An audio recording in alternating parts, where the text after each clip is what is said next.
اللہ تعالیٰ کی خصوصی رحمتوں کا نزول رمضان المبارک میں موسلا دھار بارشوں کی طرح ہوتا رہتا ہے۔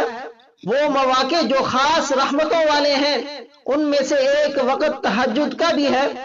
اس وقت میں اللہ تعالیٰ آسمان دنیا پر اپنی خاص تجلی نازل فرماتے ہیں۔ اس وقت میں جو دعا کرنے والے ہوں ان کی دعاؤں کو قبول فرماتے ہیں، جو عبادت میں مشغول ہوتے ہیں ان پر رحمتیں اور برکتیں نازل فرماتے ہیں۔ تہجد کی نماز کے لیے افضل وقت کون سا ہے؟ اس کے بارے میں شیخ الاسلام حضرت مولانا حسین احمد مدنی رحمہ اللہ تحریر فرماتے ہیں، تہجد کی نماز کا وقت عشاء کے بعد سے صبح صادق تک ہے۔ حضرت عائشہ رضی اللہ عنہا سے روایت موجود ہے کہ رسول اللہ صلی اللہ علیہ وسلم نے رات کے شروع میں بھی اور رات کے درمیان میں بھی اور رات کے آخری حصے میں بھی تہجد پڑھی ہے، مگر آخری ایام میں اور زیادہ تر رات کے آخری حصے میں پڑھنا ثابت ہے۔ یعنی جس قدر بھی رات کا حصہ متاخر ہوتا جاتا ہے برکات اور رحمتیں زیادہ ہوتی جاتی ہیں۔ تہجد کی نماز کے لیے سونا بھی ضروری نہیں ہے، سونا بھی شرط نہیں ہے۔ اگر کوئی آدمی عشاء کے بعد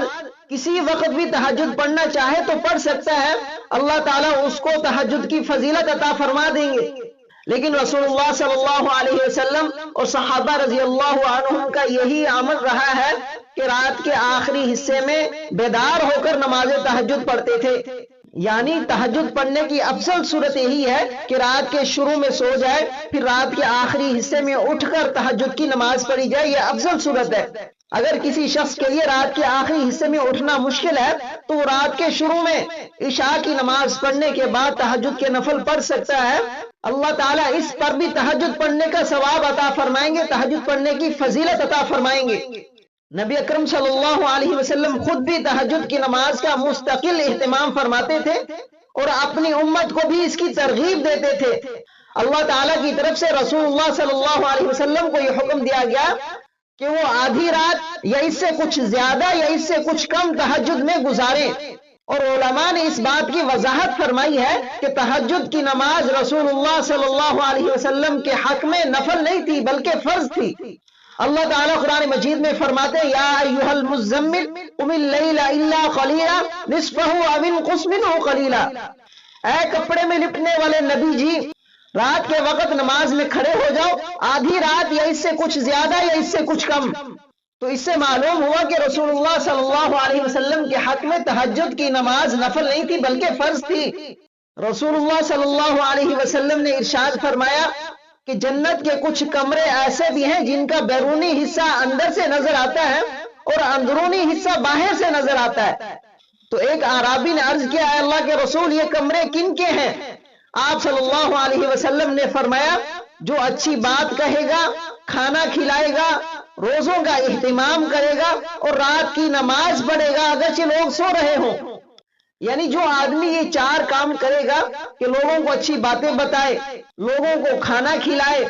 روزوں کا اہتمام کرے اور رات کے وقت اٹھ کر نماز پڑھے، تو یہ جنت کے کمرے اس کے لیے ہیں۔ ایک حدیث پاک میں رسول اللہ صلی اللہ علیہ وسلم نے فرمایا، وَأَفْضَلُ الصَّلَاةِ بَعْدَ الْفَرِيضَةِ صَلَاةُ اللَّيْلِ، فرض کے بعد سب سے افضل نماز تہجد ہے۔ حضرت معاذ بن جبل رضی اللہ عنہ فرماتے ہیں کہ میں ایک سفر میں نبی اکرم صلی اللہ علیہ وسلم کے ساتھ تھا، ایک دن چلتے ہوئے میں نبی اکرم صلی اللہ علیہ وسلم کے قریب ہوا، میں نے عرض کیا، اے اللہ کے رسول، مجھے ایسا عمل بتائیے جو جنت میں داخل کروا دے اور جہنم سے دور کر دے۔ آپ صلی اللہ علیہ وسلم نے جواب دیا کہ تم نے بہت بڑی چیز کا پوچھا ہے، تحقیق ایسا عمل کرنا اس شخص کے لیے آسان ہے جس کے لیے اللہ آسان کر دے۔ تم اللہ کی عبادت کرو، اس کے ساتھ کسی کو بھی شریک نہ ٹھہراؤ، نماز قائم کرو، زکوٰۃ ادا کرو، رمضان کے روزے رکھو، بیت اللہ کا حج کرو۔ پھر آپ صلی اللہ علیہ وسلم نے فرمایا، کیا میں آپ کو خیر کے دروازے نہ بتاؤں؟ روزہ ڈھال ہے اور صدقہ خطاؤں کو بجھا دیتا ہے، جس طرح پانی آگ کو بجھا دیتا ہے، اور رات کے وقت آدمی کی نماز یعنی نماز بھی خطاؤں کو بجھا دیتی ہے۔ یعنی رات کے وقت اٹھ کر نماز پڑھنا یہ گناہوں کی معافی کا سبب ہے۔ ایک حدیث پاک میں رسول اللہ صلی اللہ علیہ وسلم نے تہجد پڑھنے والے کو دعا دی ہے اور ارشاد فرمایا رحم اللہ رجلا قام من اللیل، اللہ تعالیٰ اس انسان پر رحم کرے جو رات کو اٹھا اور نماز پڑھی، پھر اس نے اپنی بیوی کو تہجد کی نماز کے لیے اٹھایا، اس نے اٹھنے سے انکار کیا تو اس نے اپنی بیوی کو اٹھانے کی غرض سے اس کے چہرے پر پانی کے چھینٹے مارے، تو رسول اللہ صلی اللہ علیہ وسلم ایسے شخص کو رحمت کی دعا دے رہے کہ اللہ اس پر رحم فرمائے۔ اسی طرح رسول اللہ صلی اللہ علیہ وسلم نے تہجد پڑھنے والی عورت کو بھی دعا دی ہے کہ اللہ تعالیٰ اس عورت پر رحم کرے جو رات کو اٹھی اور نماز پڑھی، پھر اس نے اپنے شوہر کو تہجد کی نماز کے لیے اٹھایا، اس شوہر نے اٹھنے سے انکار کیا تو اس عورت نے اپنے شوہر کو اٹھانے کی غرض سے اس کے چہرے پر پانی کے چھینٹے مارے، تو رسول اللہ صلی اللہ علیہ وسلم اس عورت کو بھی رحمت کی دعا دے رہے کہ اللہ تعالیٰ اس عورت پر رحم فرمائے۔ حضرت عائشہ رضی اللہ عنہا فرماتی ہیں کہ نبی اکرم صلی اللہ علیہ وسلم رات میں تہجد کے لیے کھڑے ہوتے تو اس قدر لمبا قیام کرتے کہ آپ صلی اللہ علیہ وسلم کے پاؤں مبارک سوج جاتے، تو حضرت عائشہ رضی اللہ عنہا نے آپ صلی اللہ علیہ وسلم سے عرض کیا اے اللہ کے رسول، اللہ تعالیٰ نے تو آپ کے پہلے اور بعد والے سب گناہ معاف فرما دیے، پھر آپ اس قدر مشقت کیوں اٹھاتے ہیں؟ اس پر آپ صلی اللہ علیہ وسلم نے فرمایا کہ میں اپنے رب کی نعمتوں کا شکر ادا کرنے والا بندہ نہ بنوں، یعنی رسول اللہ صلی اللہ علیہ وسلم رات کو لمبی لمبی نمازیں پڑھنے کے ذریعے اللہ تعالیٰ کی نعمتوں کا شکر ادا کرتے ہیں